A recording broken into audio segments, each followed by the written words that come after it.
Happy Sunday morning, you guys, or as always, whatever day or whatever time of day you happen to be watching this video. All that I really care about is the fact that you are watching. So first of all, thank you for choosing to share some of your time with me this week and for being good listeners in advance. Already thank you for that.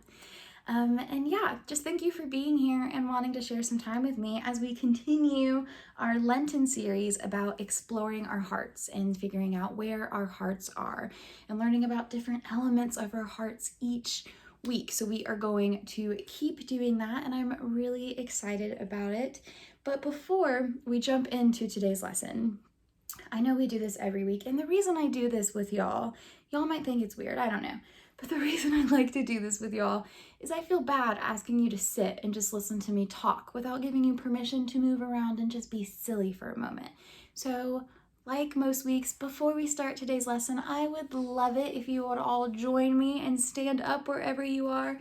You don't need a ton of room, just a little bit of room to do some simple stretches before we get started.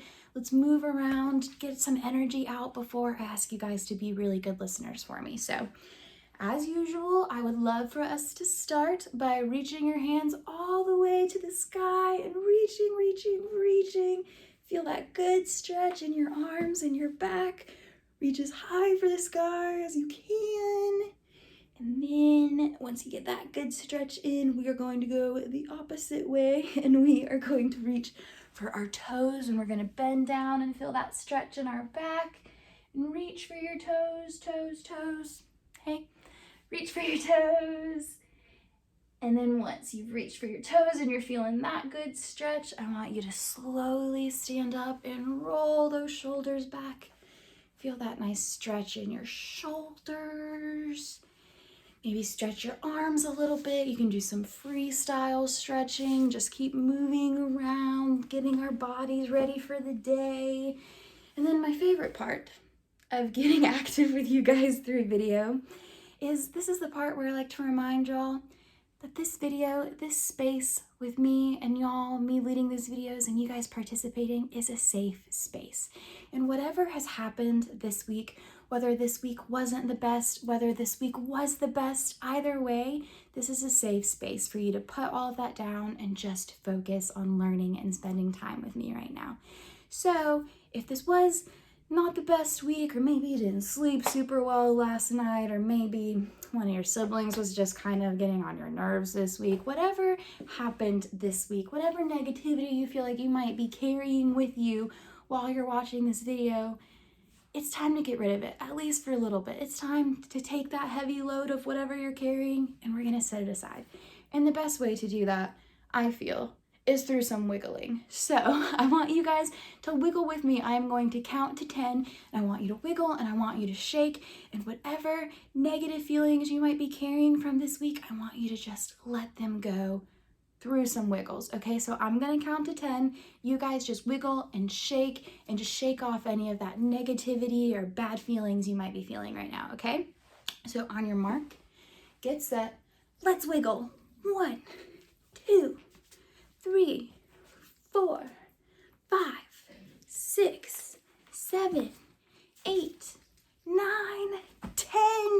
Wiggle it out, shake it out. One last good shake. Ah, good job. That always just makes me feel a little better. I don't know about you guys. It feels like you just shook off all the negative things that happened this week. And now I invite you guys to sit back down and start calming your bodies and put on your very best listening ears, because like I said, it is time to jump in to our second week of Lent lessons. So this week's theme, what we are going to be focusing on as far as learning about our hearts, this week we are going to learn about how we share our hearts. So learning how to share your heart is really important, and it's just a cool thing to be able to share your heart with the people you love, the people you're close to, the people in your community. So what do I mean when I say we share our hearts? What do you guys think that means? Clearly you're not obviously like physically giving your heart to somebody else. So what do you think I mean when I say we share our hearts? So think about your heart. Think about what's in your heart, like the things you love, the things you're passionate about.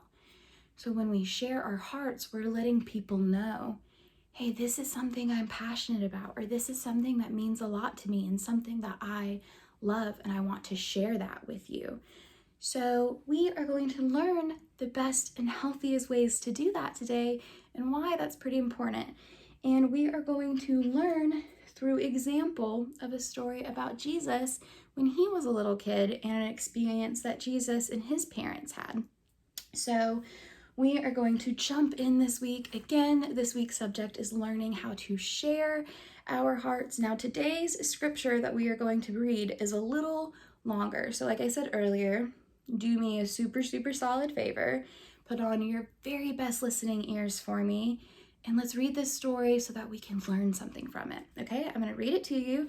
Today we are in Luke 2, verses 41 through 52. So remember, I said this one's a little longer. Stay with me, I know you can do it. Okay, so Luke 2, 41 through 52. It's like a fun story, so just listen. Here it goes.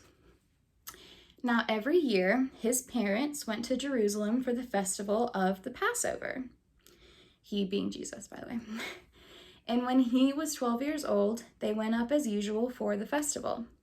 So when the festival was ended and they started to return, the boy Jesus stayed behind in Jerusalem, but his parents didn't know that he stayed behind.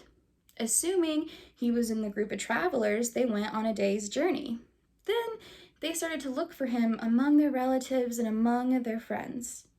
When they did not find him, they returned to Jerusalem to search for him.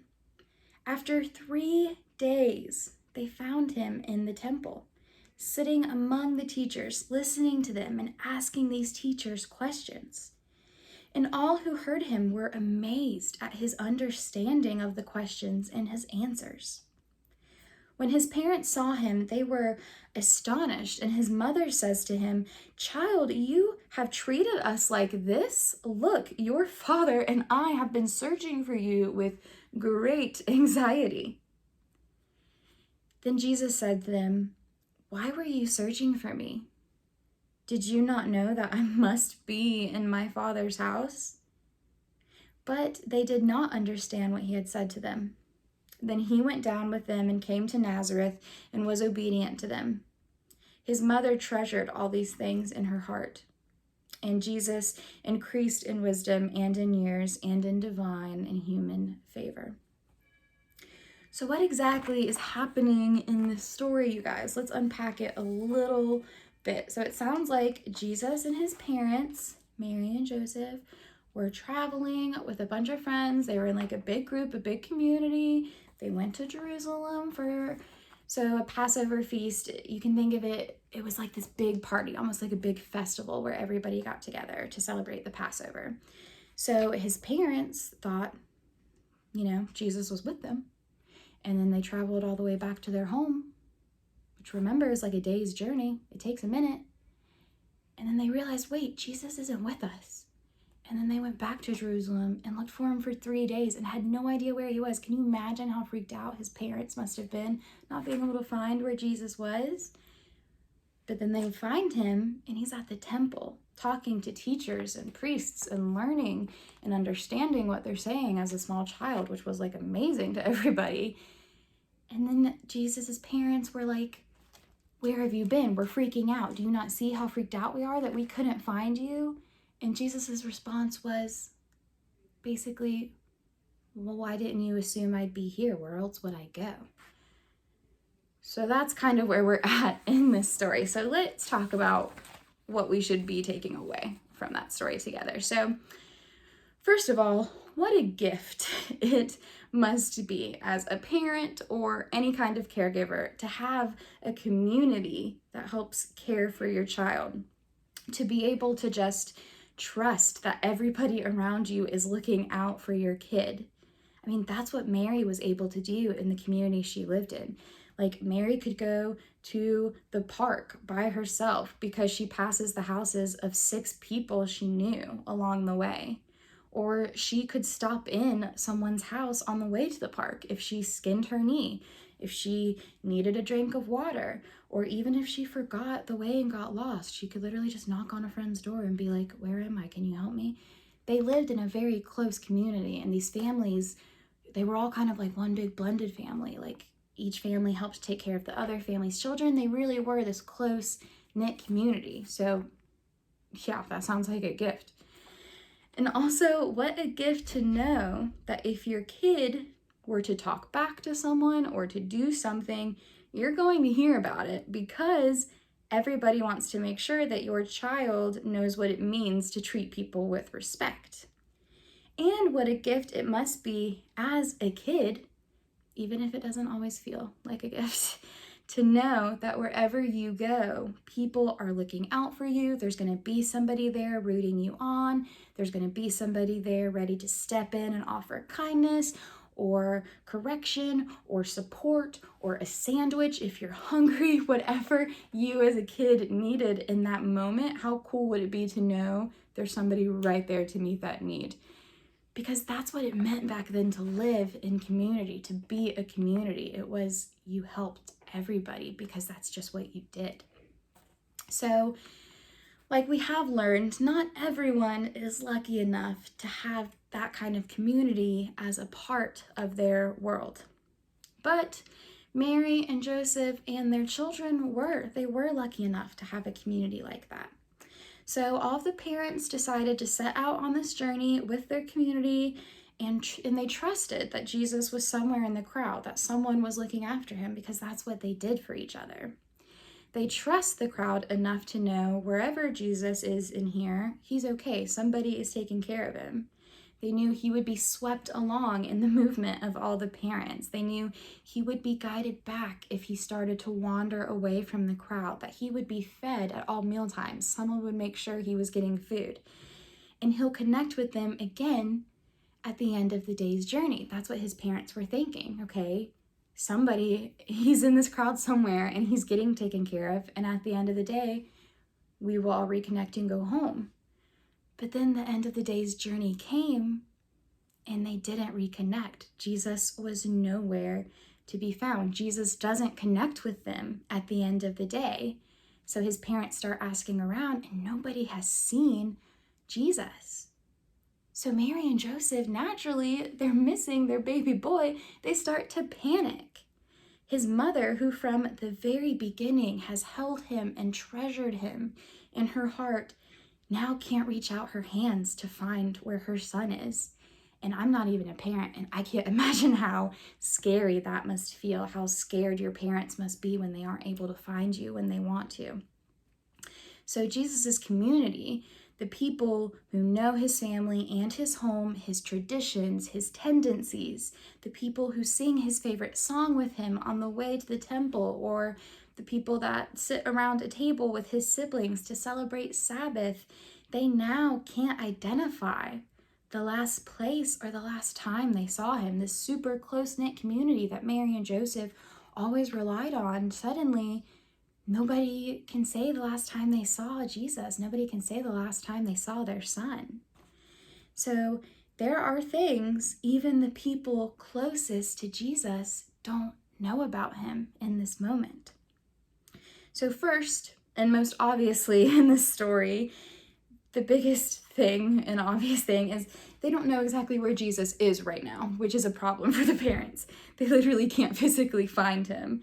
Second, and most interestingly, is that they don't know he must be in his Father's house. And Jesus, when they finally find him and find him in the temple, Jesus seemed really surprised by the fact that his parents wouldn't know to go to the temple if they couldn't find him. And I think the reason Jesus was surprised by that is because he knows where his heart is. Jesus knew there at the temple, deep in conversation, there at the feet of teachers and him teaching himself, there surrounded by scrolls and scholars. That's where he wanted to be. That's where his heart was. He assumes his parents know where his heart is. Hadn't he been asking them a lot of questions about this kind of stuff? Hadn't he been teaching them too, and anybody in the neighborhood that was listening to him? Hadn't he been rising early every morning to pray? How could his parents not have noticed? That's probably what Jesus was feeling. Like, How have y'all not noticed that if you can't find me, a logical place to check would be the temple? Like, have I not been showing you guys that this is something I'm passionate about? So for example, like a more modern day example, I personally am not at a place in my life where I have any kids of my own, but me and my mom are really close, so I'm gonna use me and my mom as an example. So for example, my mom loves crocheting. It's like a form of knitting and putting blankets together with yarn and all that kind of stuff. She loves crocheting. So late into the night, long after everyone's screens are shut off and people have gone to bed, some nights she's still sitting upstairs just crocheting and being happy. And she's watching YouTube videos to learn new stitchings to do and all of this other stuff. And my mom wants to tell me about what she's learning, and she wants to show me all the stuff that she's making, and she wants me to get excited about it with her. And I try to get excited about it with her. Kind of. My mom, she keeps asking me to learn how to crochet so it's something that we can do together. And so I struck a deal with her a few weeks ago. I said I would learn how to crochet if she would go back and learn the past 2 Taylor Swift albums, because Taylor Swift is a passion of my heart. And so, but I did that deal thinking, I'm not gonna lie, I was like, my mom will never go back and listen to these 2 albums. So I kind of tried to set up a way where I thought there's no way that she would agree to it. And so it was like a deal I wouldn't really have to follow through on, if I'm being completely honest with you guys.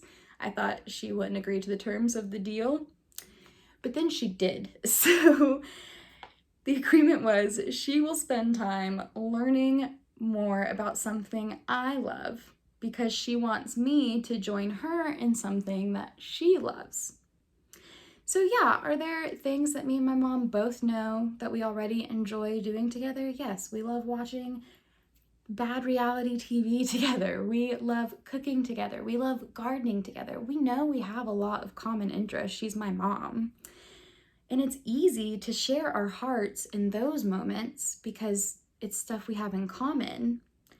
But some of the things we treasure, like crocheting or Taylor Swift, are harder to share with others.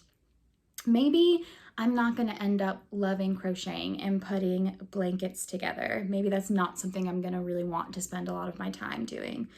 And maybe she won't end up loving the past 2 Taylor Swift albums, which I think would be difficult, but who am I to say? She might not love them. And she might not be into Taylor Swift music.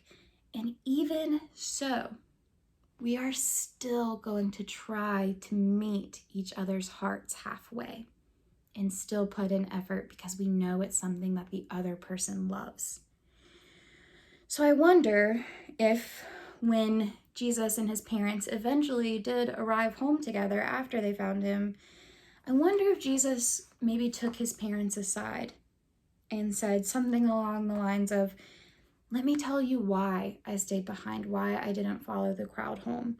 Let me tell you where my heart is, why being in the temple was so important to me. Now, this is all wondering, of course, but I wonder if Jesus said that to his parents, I wonder then if their hearts swelled to make room for all the ways that their little boy was growing and changing, and all he was teaching them brand new. So guys, that is the end of today's lesson. So I know that this lesson kind of ends on a little bit, it kind of feels a little more like a cliffhanger than most of our lessons, but like what we talked about last week, and something that I'm excited to kind of start exploring with you guys, is a big part of our faith and believing in something is having questions and having somebody kind of give you all the resources, but then you for yourself decide what it means to you. And so, like we said last week, Jesus didn't come back to tell us you have to do this and you have to do this. Jesus came back to start conversations and to remind us of some stuff we probably already knew really deep down. So yeah, some of these lessons end a little cliffhanger-ish, but essentially I'm just giving you all the information, and I want you guys to decide what does today's lesson really mean to you? So after hearing that story, how do you feel like you can share your heart? Or how can you identify the things that you even want to share about your heart or in your lives? And so, all that being said, this week's additional family page that got sent out is a fun list of questions to discuss. So these are questions that I really invite you and your family to talk about and go over together. For example, how is your community like the community of Jesus' family that we talked about today? What are some ways that those communities are similar? Another question is, who are some people that you feel like understand your heart? Are there people in your lives where maybe your parents, maybe a family member, a sibling? Is there somebody in your life where you're like, they get me, they get my heart, they know the things that I love? Another question is, what are some ways we can honor the passion of those we love, even if those passions are different from our own? So like I said, with me and my mom, I have no interest in learning how to crochet a blanket. She doesn't seem to have a strong interest in listening to Taylor Swift, but we're both going to do it because we know it's what the other person loves, and we want to share our hearts with each other, our full hearts, not just the easy parts. So I invite you guys to go over these questions as a family. They got emailed out this morning, so feel free to print this page out, or it's emailed out so you have the questions either way. And like I said last week, we also have our take-home Lent kits. So the devotional for that will also coincide with this week's lesson.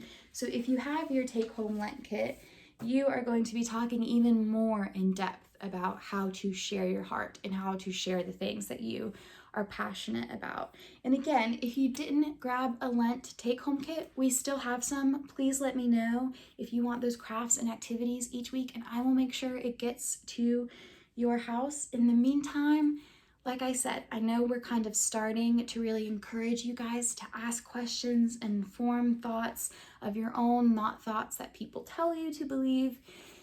And that can be hard. That is a tricky season. And so if I said anything today that did spark a question that you genuinely just aren't sure what the answer is, or I said something and you're still kind of struggling to understand it, if you're still struggling to understand what story I even talked about today, guys, that is completely okay. And I invite you, if you have questions, to ask.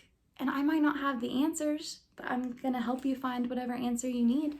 So if you have questions, if I sparked anything in your head, just tell your family, hey, I need to talk to Miss Felicia, and we'll make it happen. I promise. So thank you guys so much for taking the time and being great listeners and learning more with me this week as we continue the journey through the season of Lent. Like I say every week, I love you guys so much, because I do. And I miss you guys so much. And I can't wait for us to be back in person and to just see all of your cute, adorable faces. But until then, I love you. I do miss you. I'm here for you. If you need anything, just reach out. And I will see you guys next Sunday with our next Sunday school episode. So have a great week. Be good for your families. Make good choices. And I will see you guys next Sunday. Have a great weekend. Or week. Both. Bye, guys.